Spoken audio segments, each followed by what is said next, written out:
Hey, you. Listen to episodes of the Nerd Soup Podcast at nerdsoupodcast.buzzsprout.com. Hello, everybody, and welcome back to another episode of Nerd Soup. I am Beau Oliver, joined today by Aaron, the Nerd Soup Monkey, and we are back to finish our Lord of the Rings Revisited series with the final installment in the legendary trilogy, The Return of the King. And before we begin, we would like to thank our sponsor for today's video, NordVPN. Right now, you can visit nordvpn.com/nerdsoup or use promo code NERDSOUP to receive 77% off a 3-year plan, plus 1 additional month for free. And after that, it's only around $3.49 a month. The fact that you're watching this review right now at this moment tells me that you use the internet. And if you're on the internet, you need protection. That's where NordVPN comes in. VPN stands for Virtual Private Network. In contrast to a public network where all your information can be stolen by hackers, a private network keeps your information safe and secure. Nord's private network uses military-grade encryption to make sure all of your sensitive information is protected, like your IP address, private passwords, credit card information. Everything is secure with Nord. With thousands of servers in over 60 countries worldwide, Nord provides its users the opportunity to stream content from all around the world. If you're living in the US and want to stream a show only available in the UK, all you have to do is connect to one of their UK servers. Nord is compatible with both iOS and Android devices and is available to use on your phone, tablet, laptop, or desktop. And with up to 6 simultaneous connections, you can ensure that all of your devices will be secure. And don't forget, visit nordvpn.com/nerdsoup or just use promo code NERDSOUP to receive 77% off a 3-year plan, plus 1 additional month for free. And after that, it's only around $3.49 a month.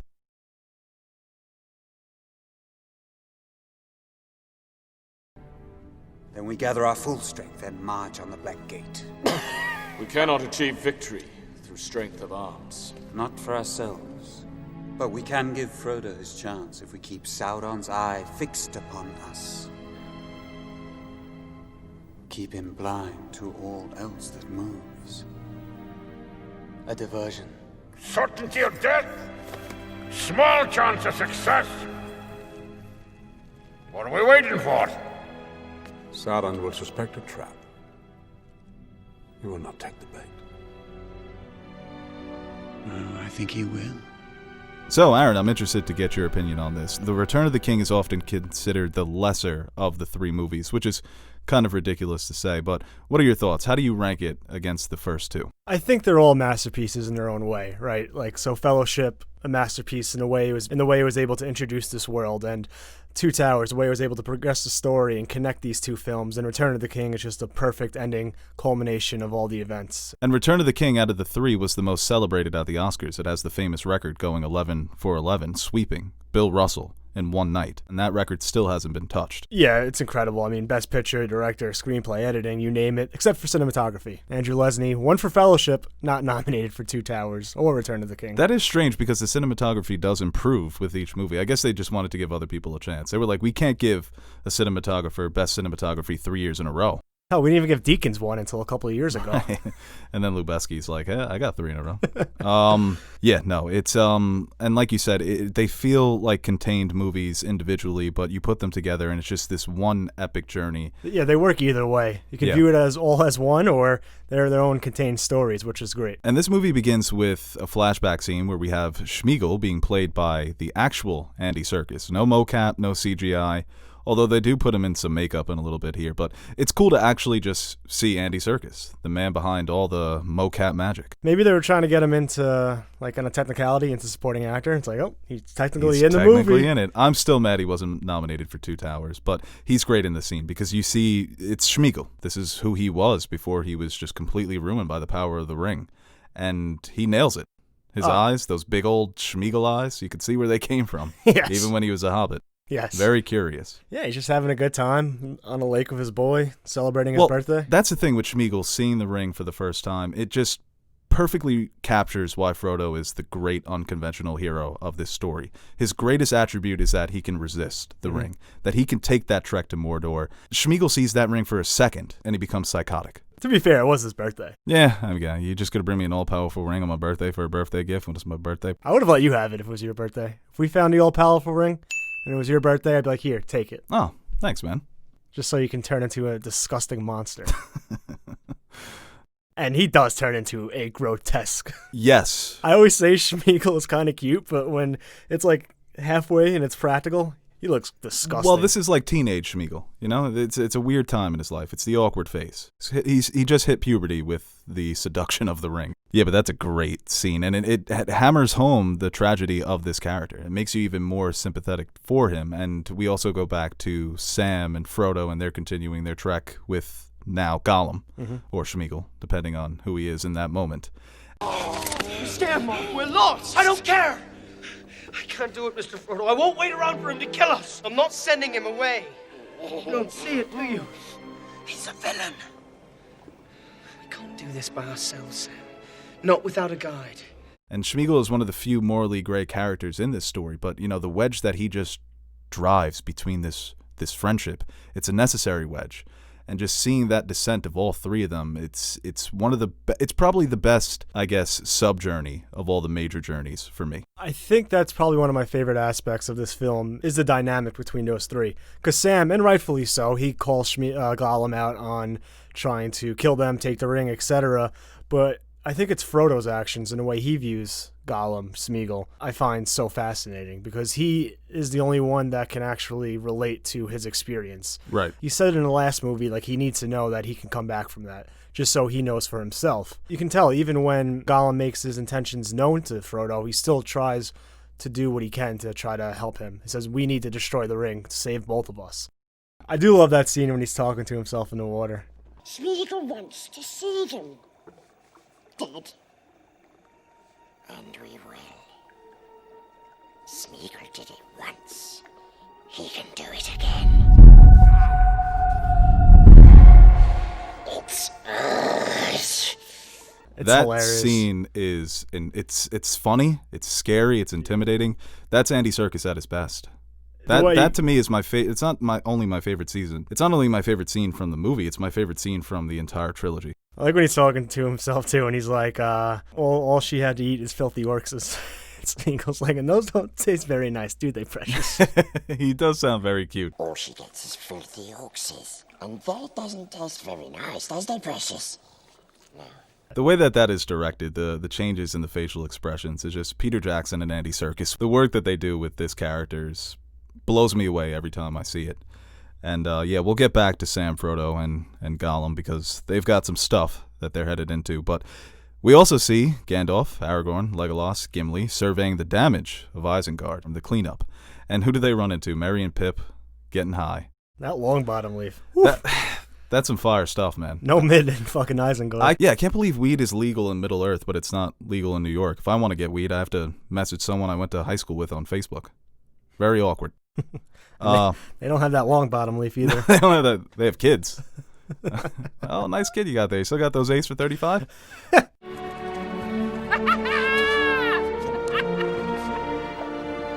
Welcome, my lords, to Isengard. You young rascals!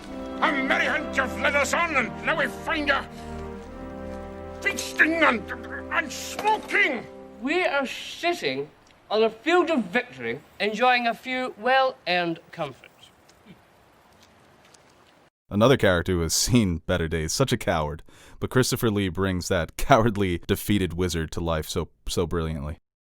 I don't think we've talked about Christopher Lee enough in these revisiteds, and just how in love he is with these books and the work that Tolkien made. And even before he got the role, he was always wanted to play Gandalf. And he kind of had that moment in Two Towers where they did that voice thing. Right, so that was like a nice little moment for him. But I mean, he's great as it's almost perfect for the character, where he always wanted to be Gandalf, but he can't. And so he almost brings some of that real-life bitterness to the role, where I should have been Gandalf. And Saruman's like, oh, you think Gandalf's better than me? So it works. Yeah. And that final confrontation between the two of them is great. And seeing these characters again, you know, they look good in the armor. The costumes look great, so we're right back in it. The brutal death scene, though, getting impaled by whatever that is. Yeah, no, it's never great getting impaled.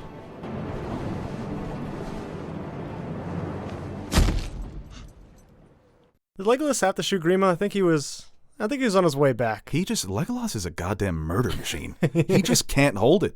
He just wants to kill everything. I love that. Every time Aragorn's in a tight spot, Legolas!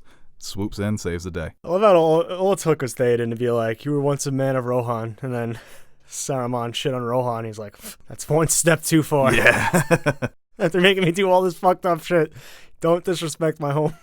What is the house of Rohan but a thatched barn where brigands drink in the reek and our brats roll on the floor with the dogs?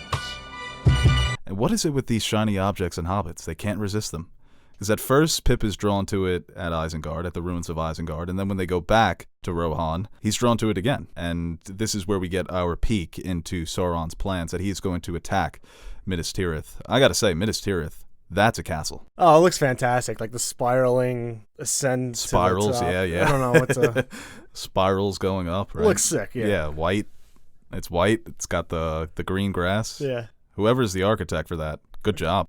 A great scene, too, though, when Pip has to leave and that moment with him and Merry. I like that. Yeah, I really felt bad for Pip because he messed up here. And he had no other choice but to go with Gandalf, you know? He's a fool, but at least he's an honest fool. Full of a took! One of the creepier aspects of the character of Gollum is that he is so innocent and childlike, but he's very smart and very sinister. He knows what he's doing. And his plan to break up Sam and Frodo here officially, because that's what it feels like. It feels like a breakup. Even that staircase, man. You think you're making it up there? No, not a are you kidding me? I would have been dead in the first movie. I would have been the first one dead before Boromir. They would have been carrying my carcass on their back. I wouldn't have left. Oh my God, have fun. Yeah, you would have been chilling with the elves, right? Or I would have like sneezed or something when the fucking ring... I would have sneezed or something when the Nazgul peeks his head over like the tree stump. If I saw a Nazgul, I would slit my own throat. But this is where we also see the Witch King. Before we get to the breakup scene, they arrive at Minas Morgul and they see the Witch King leading his army of orcs. I love his getup. He looks so good. That's a fresh fit. Yeah. Yeah, those are the Sunday whites, man. The one who will lead Mordor's armies in war.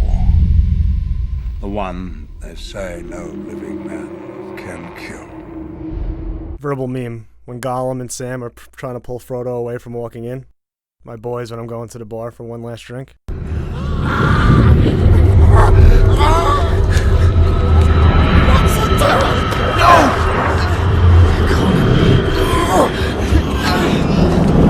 But yeah, back to like Sam and Frodo. I love too in the beginning there are different views on this journey where Sam is like, oh, we gotta save some of this bread for the journey home, and Frodo says later on, I don't think there's gonna be a journey home. Right. It's just that contrast between Sam always the optimist and Frodo, along with everything he's going through with the ring. You can tell that each and every day that passes, his optimism is just getting lower and lower. Right, and they were the two best to go on this journey together. Their friendship, their relationship is what was needed in order to accomplish that.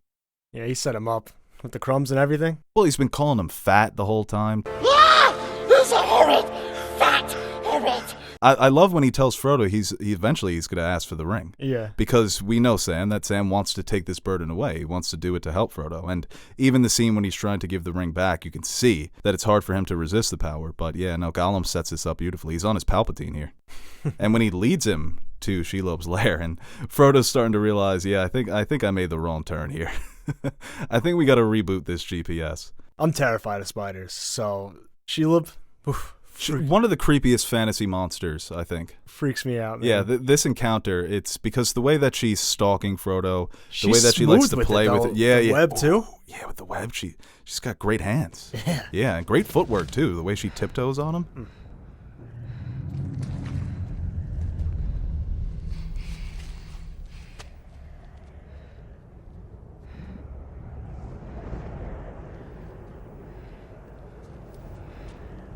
One of my favorite shots of the movie, but even when he's walking, trying to get through the spider web, are you kidding me? That's coming home drunk at night, you walk into a spider web before you get in the house.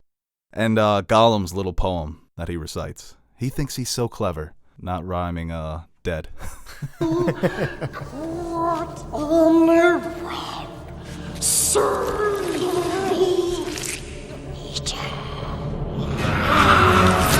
And like how I mentioned before, when Frodo and Gollum do have that little square off too, even after it, Frodo still wants to help both of them and destroy the ring. Yeah, he faces this giant monster, almost loses his life for what, the third or fourth time that Gollum has almost screwed him over, and he can still sympathize with this character. He could still forgive him. He could still say, I understand why you're doing this. Well, try to kill me once, shame on you. Try to kill me twice, shame on me. Well, that battle for the greater good just hasn't ended. That's the thing with Does that Frodo. make sense? No, it doesn't.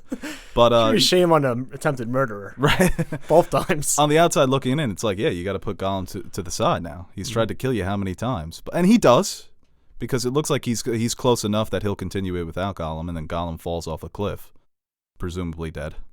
Well, I mean, Sam has the best hero moment. Finds the bread and he realizes, You filth. Let him go, you filth. I love that. He's too. so wholesome, even when he's trying to to diss a giant He's got monster. the light. He's got Sting. He's ready to fucking man, go. it looks great. Yeah. It's David and Goliath. It's the Little Hobbit. They've got some great fan art too of Sam battling Shelob. It's a great fight. It gets you on the edge of your seat. And for the moment, you're thinking, "Damn, is Frodo okay here?" Because he doesn't look so well. Yeah, well, he thinks he's dead, and then the orcs come and's like, oh, nope. Oh, god damn it. Could have just dragged him to the side and been done with all this. Now I got to climb up this tower. It looks so ridiculous. The tower's huge. And you have this little buff hobbit with a sword and the light running around like a gangster, dude. This is for the Shire. I love it.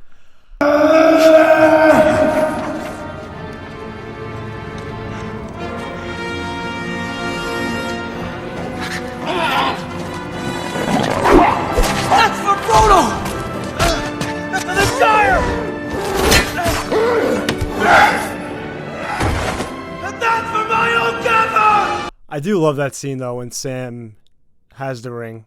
Right. And, he has that hesitation to give it back to Frodo. And you're wondering, too, with Frodo, is he afraid that Sam is coming under the power of the ring, or is he jealous? Because he wants that ring. He says, this is my burden, you must understand. Is he turning his burden into now his possession and his obsession? Well, you see his flashes, and it's kind of a less extreme than Smeagol and Gollum, but I'm sure he still has that conflicting side, where part of him's like, no, Sam, I need to do this. I don't want this to corrupt you. And the other's like, nah, give me back my ring. You better run the jewels, son. A lot of running of the jewels. But going back to Minas Tirith, Gandalf and Pippin arrive in the city, and they meet the steward, Denethor, played by John Noble. Not one of your favorite characters, if I recall. He's all right.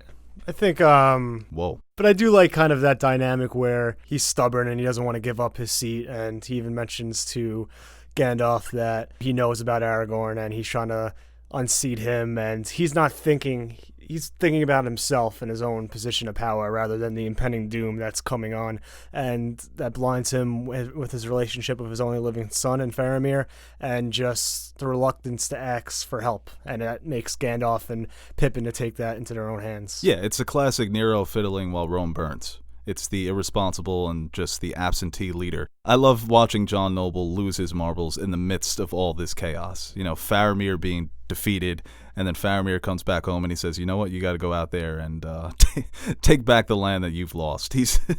Well, that's why, I think one of the scenes that I don't like they took out from Two Towers was that scene with Faramir and Boromir and that look into their past and their relationship with their father. I think it makes those scenes in this movie even more impactful, especially when Faramir, even though everyone else knows that he's being led to his death, still follows his father's orders. Yeah, I agree with that. And I think even the scene when they meet for the first time, when Faramir is being confronted by his father, he gets that point across just through his performance. You could tell that this is a man who is living in the shadow of an older brother.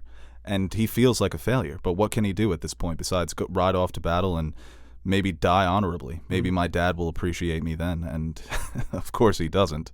Well, he kind of does.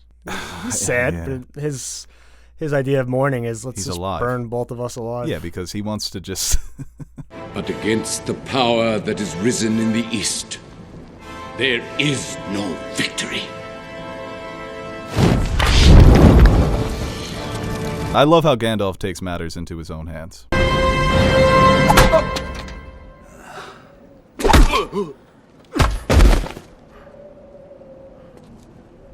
Prepare for battle! That's such a beautiful scene, too, when they're panning over across all the different landscapes of all the beacons being lit. Yes, right. Is that the best job in the world or the worst job in the world? Lighting the beacons, you just got to Yeah. sit there and wait until the beacons are lit Because every... it's been a while, so they're just basically just once sitting every there. 200 years, So right. it's not really like... I think you go a little stir-crazy, though. I You're have not to imagine doing that the much. beacons were built in places where there are villages and people there There's a Denny's that you could stop at. It's like those big-ass gas stations, you know, when you're riding on the highways across state. That's what the beacons. Yeah, it's a rest stop, but it's also just a giant fucking beacon. It is incredible, though. I'm leaning towards the worst job. It has to get boring. What if you don't like the guy that's with you?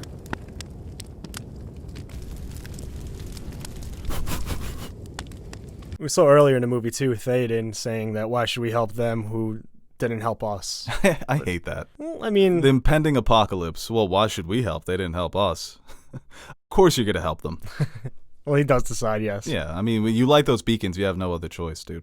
That's really putting you on the spot. Mm-hmm. The beacons! And Rohan will answer. Muster the Rohirrim!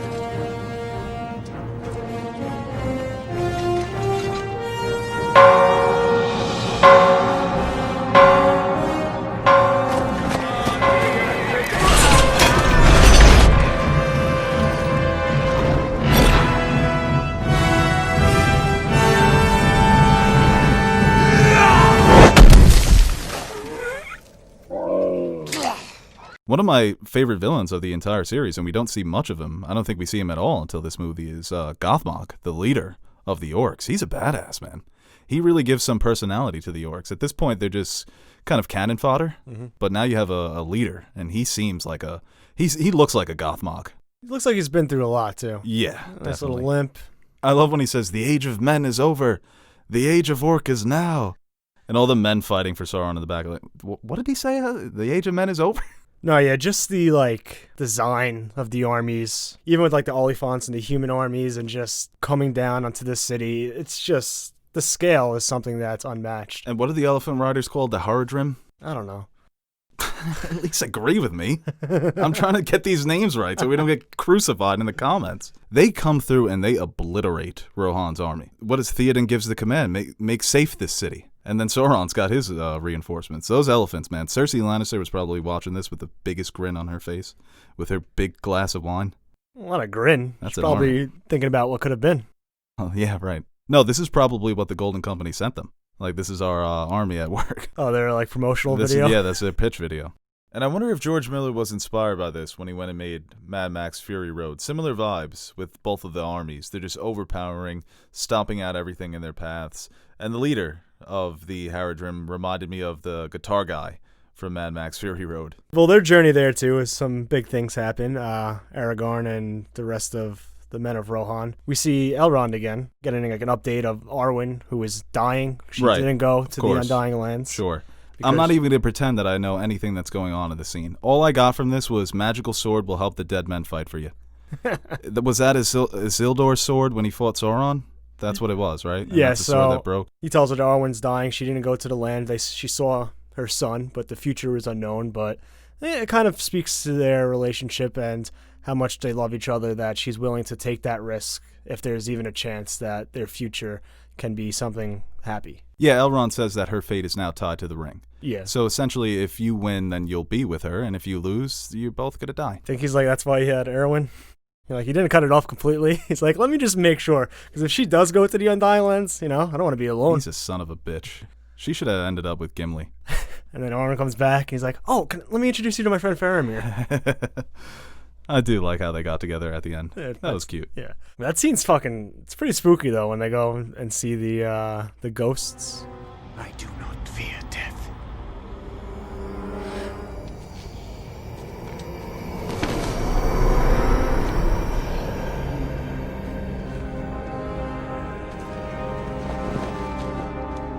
Well, this is a thing unheard of.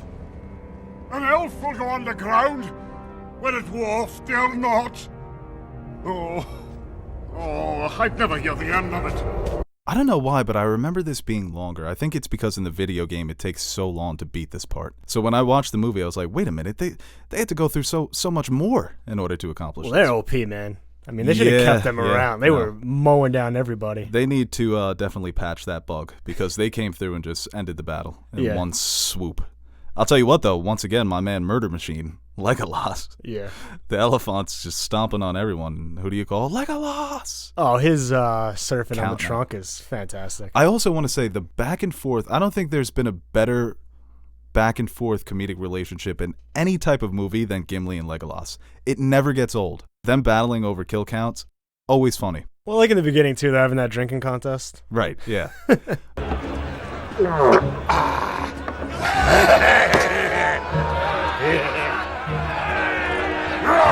Yes, the dwarves that go swimming with little hairy women. But him taking down the elephant and Gimli saying that only counts as one still makes me laugh to this day. It's just so wholesome and bitter.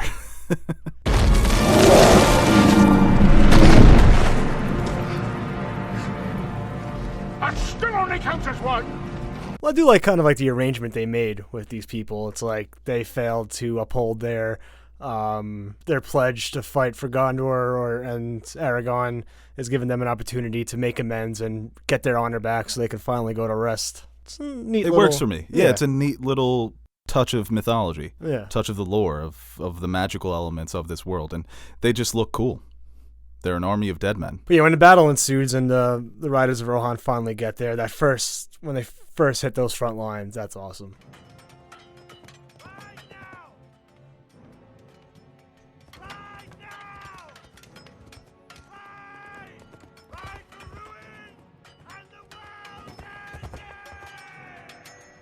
And if you've watched this channel before, you'll know that I'm a fan of both real and fictional speeches, and two of the best fictional pre-battle speeches ever given in this movie, first by Theoden and then Aragorn at the end. I see in your eyes the same fear that would take the heart of me. A day may come when the courage of men fails, when we forsake our friends and break all bonds of fellowship. But it is not this day. An hour of wolves and shattered shields when the age of men comes crashing down. But it is not this day. This day we fight. Which speech was better, in your opinion? Aragorn. For Frodo? The correct answer was Jon Snow at Hardhome. I'm not asking you to forget your dead. Do you like Gandalf fighting? Yeah. Yeah, I do too. It looks funny, this old man swinging that sword and staff. There's no place for a hobbit! And it looks very convincing. They did a very good job of that. Well, you love when he comes out against the... It's the White Rider! Yeah. That's another great touch of magic. They know of him. They know of the presence of the White Rider. He's the guardian of good, almost, in this world. Even when Pip says that we're facing insurmountable odds, and then Pip says to Gandalf, well, they don't have the White Wizard. We do. He's a great hero. And shining the staff against the Nazgul, helping Faramir on their retreat. It's a great... And him leading the city, him leading the defense of the city. He and Pip look like Manute Bol and Muggsy Bogues out there, just holding shit down. And that's what I love about him. He's not trying to be clever. He's not trying to manipulate Denethor into finding a way to protect the city. He just takes command. We have no time for this bullshit. Mm-hmm. The adults are here now. The adults are in the room. Let's get this done. And I like to focus in on a lot of our favorite characters within this battle. We see Aragorn and Gimli kind of save Arwen when the orc is about to kill her. And then Gothmog is about to kill her. Yeah. Don't forget his name. Shut up. Oh, I can use Google. Prick. But she does have the big moment, and Merry too, against the Witch King. Right, yes. No man can kill me. Very cocky line. I'm so glad that she pulled off her mask and said, I am no man.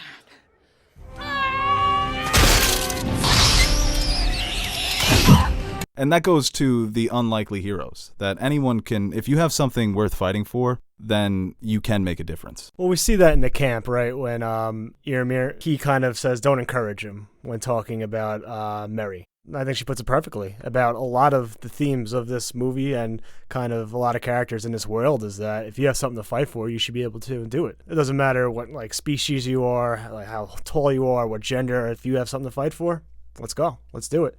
Especially when you're on the fucking brink of total annihilation. But I love, too, in these movies, though, when people reflect on the hobbits. Maybe at first they kind of might see their small stature and dismiss them, but I feel like time and time again when people reflect on the hobbits, they always view them in such great admiration. Right, yeah, that's great. And it's also, the hobbits represent, they're so detached from the rest of Middle-earth. It seems like they never have any problems in the Shire. Well, it's like when they go back at the end.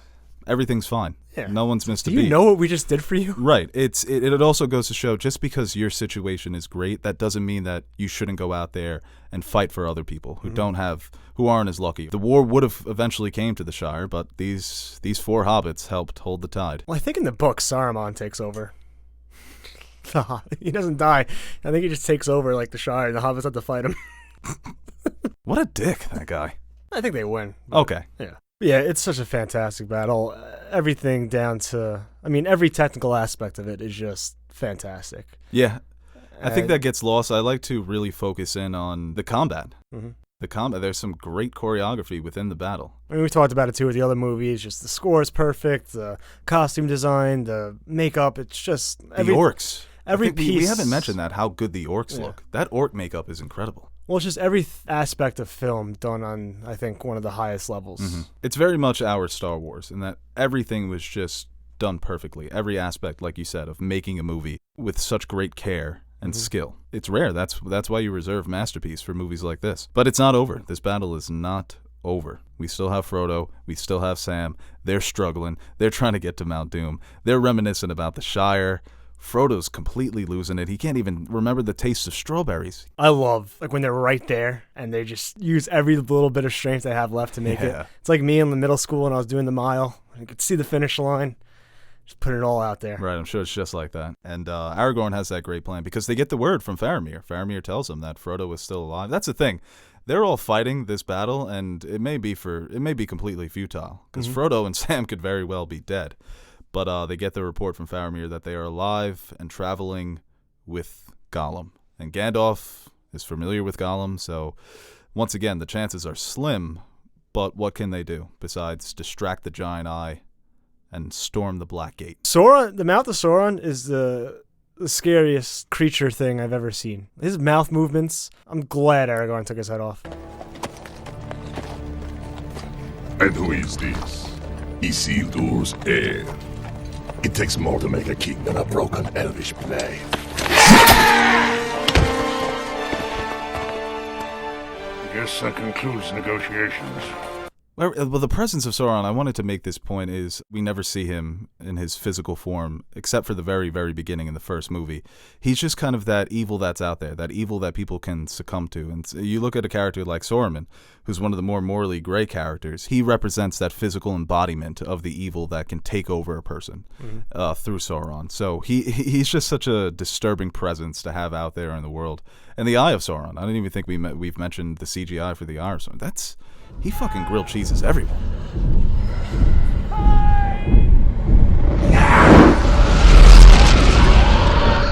So everything about Sauron as being the big bad, of being the antagonist of the series, it just freaks me out. When they finally get to Mount Doom and Gollum comes back, and everything here is spectacular, especially with Frodo deciding not to get rid of the ring. It's at its most powerful. The pull is stronger than ever, and he eventually succumbs to it. You're right there, man. All you have to do is let go, and he couldn't do it.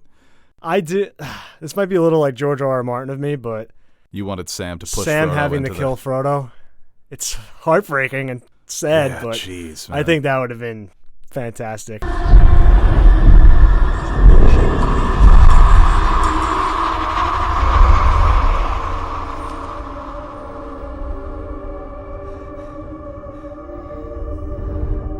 ring is mine.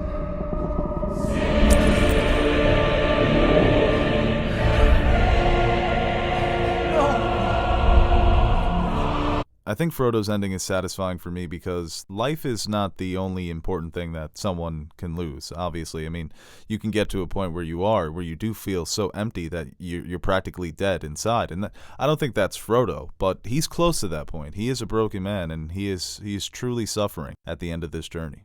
Well, that's another thing I think people complain about with these movies. It's not a huge complaint, but there's not too many deaths. So you have Theoden, he dies. I liken it to, a lot of these characters, they don't physically die, but they die, like their old selves are dead. Yes. So they kind of represent death in that way. What's worse, dying or what happened to Gollum? What's worse, dying, losing your life, or spending hundreds of years turning into an inhuman creature?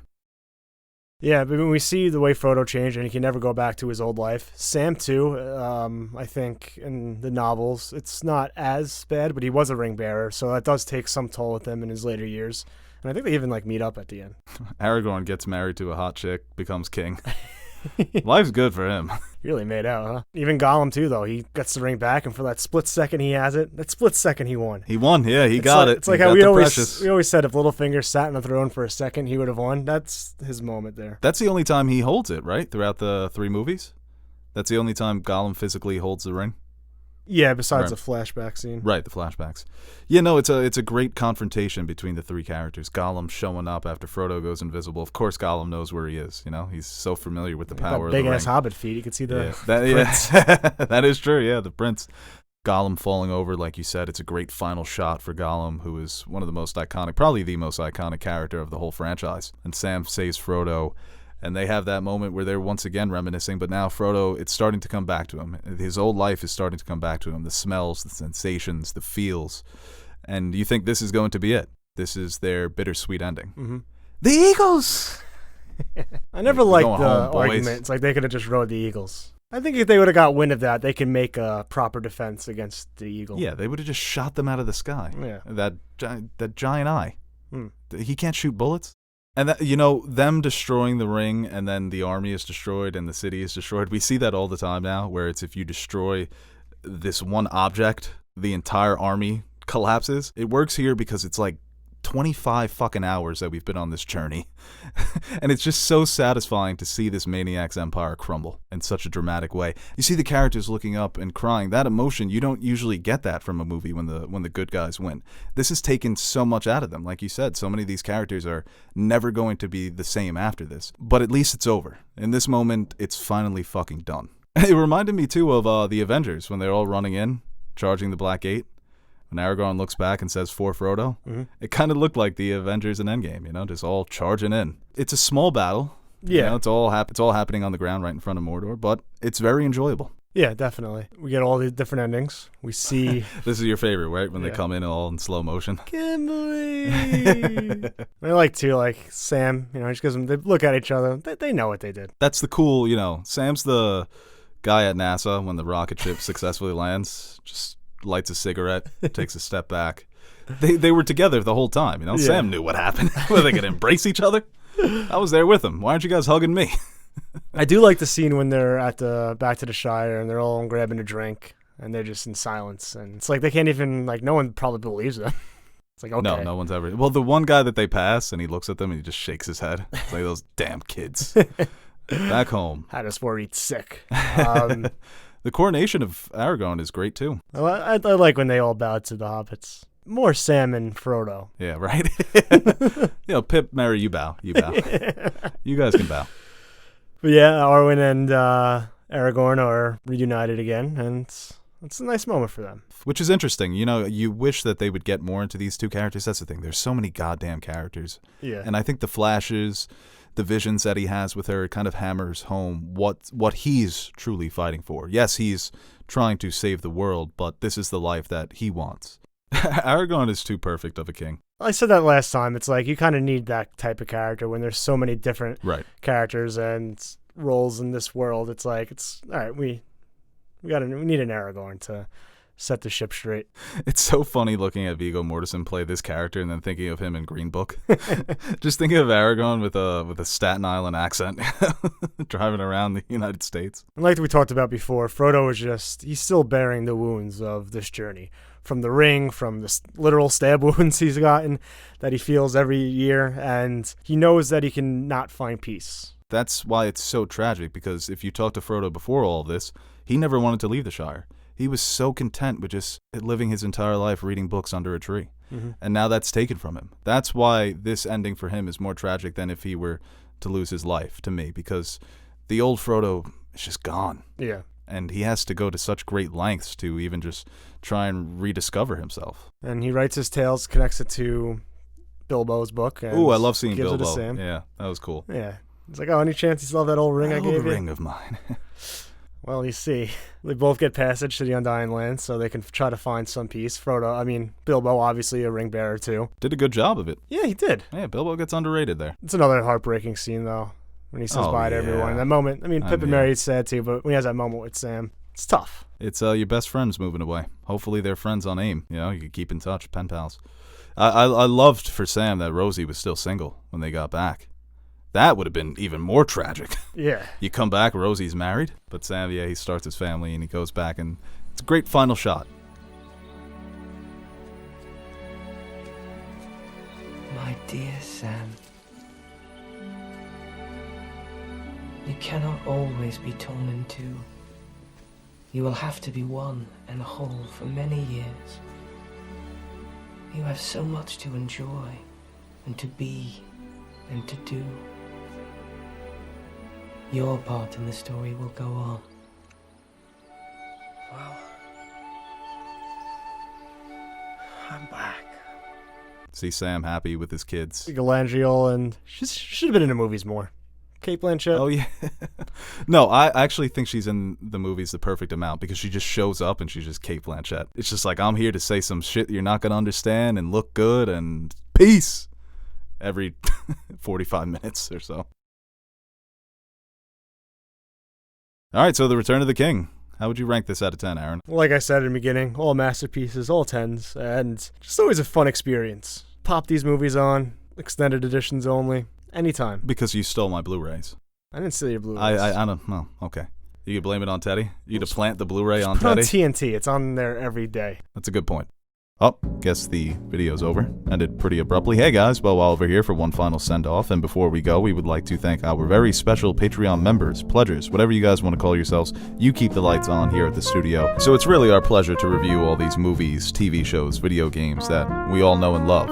And we actually have a couple of shows that have been suggested by Patreon members that we will be reviewing in the next couple of weeks. And if you're a fan of anime, get excited because we have Neon Genesis, My Hero Academia, Full Metal Alchemist Brotherhood, not technically an anime, but also Castlevania. And of course, if you want to visit our Patreon page and pledge, see the different rewards that we have, maybe you can suggest a show, a movie, a video game. Or maybe you don't want to do any of that. Honestly, watching up until this point of the video is good enough for me. So, thank you out there, and stay safe.